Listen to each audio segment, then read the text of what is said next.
Good Friday evening, everyone, and thank you so much for tuning in to Watch Fox News at 5. I'm Freddie Clairvaux. We begin tonight with the threat of winter weather. Let's check in with Chief Meteorologist Taylor Canusen. Taylor, people have been talking all about it this weekend, how it's going to get really cold. Are we talking about rain, snow, or wintry weather too? It could be a mix of both, okay. Rain and snow. That's kind of what we're trying to hone down at this point. Kind of a complicated system, so here's our setup. We are expecting an area of low pressure to develop from the Gulf Coast and track just off the Carolina coast. Kind of a classic setup in that regard for wintry weather in the Carolinas. The part that is not ideal is we will not have cold air in place on Saturday. It's going to be arriving late Saturday night into Sunday, trying to catch up with that incoming moisture. So the question is, will that cold air and that moisture overlap and bring us snow in the Midlands? And the answer is possibly. I can't say for sure, but here's what the latest on the most likely scenario. We begin with rain showers late Saturday night, possibly into early Sunday morning, and then the potential for a transition to a rain-snow mix or just snow briefly will be possible on Sunday for everyone highlighted in pink. Those closer to the coast, Charleston and Myrtle Beach, likely going to be just too warm to see snow, so just rain expected for those locations. Here's a timeline of what we can expect here in the Midlands for Saturday night. Rain showers begin heading into Sunday morning. Cold rain could transition to a mix with a snow or a complete transition to snow briefly, and that may continue into early Sunday afternoon. Will dry out late in the day Sunday, but any lingering moisture on the ground could refreeze Sunday night as temperatures dip back down below freezing, possibly creating some areas of black ice. So some minor travel impacts possible on Sunday into Sunday night. I'll give you the latest check of Future Watch and our first forecast for actual snow totals here in the Midlands coming up in just a little bit. Well, as the temperatures fall, the city of Columbia is stepping up efforts to keep people safe and warm at its emergency winter shelter. Our Megan Gagno spent the day learning how those efforts are making a difference. Megan, city leaders say last night was pretty busy. Yeah, Friendy, city leaders say the need is definitely growing. Last night alone, the city's emergency winter shelter served 220 people. The director, Kamisha Hetbar, tells me that's well above their average. Now, as frigid temperatures continue into the weekend, city leaders and fire officials are urging people to use caution while trying to keep warm. I think the winter shelters are life-saving because who can survive in teen temperature? As bitter temperatures settle into the Midlands this weekend, the city of Columbia's emergency winter shelter is opening its doors to anyone seeking warmth and safety, with transportation beginning each evening at the Comet Station on Sumter Street, picking up guests between 5:45 and 7 p.m. It's essential and necessary. We see our numbers increasing this season already, which tells us that the need is great. The shelter opens from November to April when temperatures drop to 40 degrees or below, providing dorm-style beds for adults 18 years or older. Thursday night was one of the coldest nights the city has seen so far this season, causing a significant spike in need at the shelter. We actually served 220 guests last night, so that is a very high number. Historically, we may serve between 174 and 180. The shelter has two separate living spaces, one for extended stays with the Rapid Shelter program and bed spaces for the overflow coming from local shelters like Transitions and Oliver Gospel Mission. Fire Chief Aubrey Jenkins says extreme cold can push people into dangerous situations, especially when they're trying to stay warm. When temperatures do start to drop, you got to unshelter.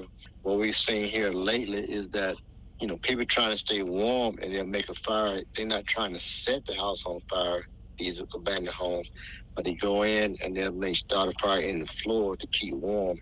Jenkins urges neighbors to keep an eye on vacant buildings and report any signs of smoke or fire immediately. He also reminds families to keep space heaters at least 3 feet away from anything that can burn. Never leave them running while sleeping, and make sure smoke alarms are working properly. Check on your loved ones. Make sure that they're okay. It's going to get so cold that people could actually, die from the cold.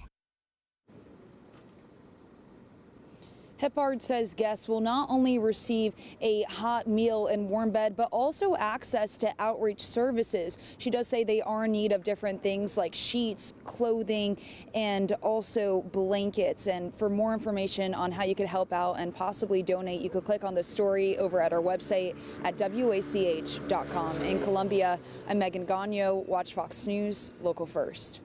All right, Megan, thanks. With these bitter cold temps, you may notice your energy bill is rising. Watch Fox's Kira Daniels has a few tips to help you save your money.